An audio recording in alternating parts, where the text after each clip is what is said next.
पेण तालुक्यातील 2 मोठ्या घरफोड्यांच्या गुन्ह्यांचा छडा लावण्यात पेण पोलिसांना मोठे यश आलेले आहे। या प्रकरणी पोलिसांनी 2 आरोपींना अटक केलेली असून त्यांच्याकडून 3,45,000 रुपयांचा मुद्देमाल जप्त करण्यात आलेला आहे। पहिली घटना पेणमधील मँगो होम्स सोसायटीत घडली होती, जिथून 2.25 लाखांचे दागिने चोरीला गेलेले होते।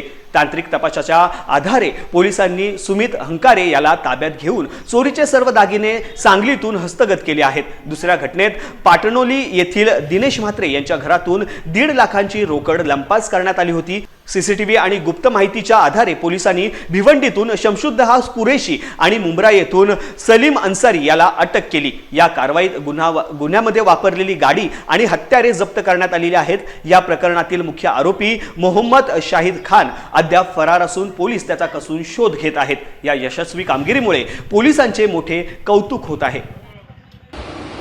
पेण पोलीस स्टेशन हद्दीमध्ये शंकरनगर भागातील मँगो होम सोसायटीमध्ये 17 जानेवारी 2026 रोजी विकास विठोबा खमदेकर यांच्या घरी चोरी झाली होती। सदरचे कुटुंब हे यात्रेनिमित्त बाहेरगावी गेले असताना त्यांच्या घरामध्ये अज्ञात इसमाने आतमध्ये प्रवेश करून जवळपास 1,95,000चे जवळपास 2 लाखाचे दागिने चोरून नेले होते।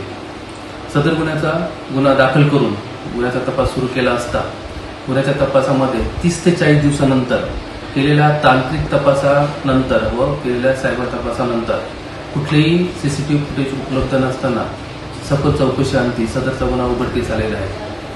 गुन्ह्याच्या तपासामध्ये ह्याच सोसायटीमध्ये राहणारा एक इसम यास आम्ही अटक केलेली आहे आणि अटकेअंती चौकशी अंती आम्ही चोरीस गेलेला 1,55,000चा दागिने जे सर्व हस्तगत करण्यात आम्हाला यश मिळालेले आहे।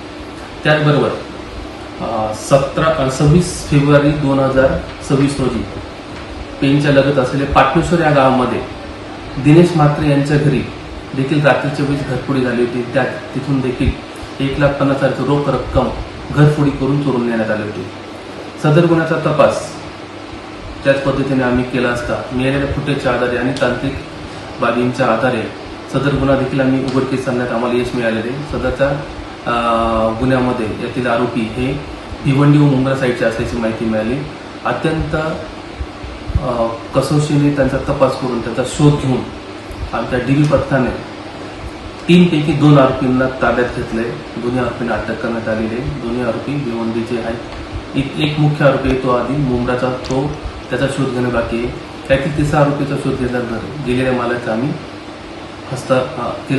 ताब्यात घेणार आहोत आणि त्याचा पुढील तपास चालू आहे।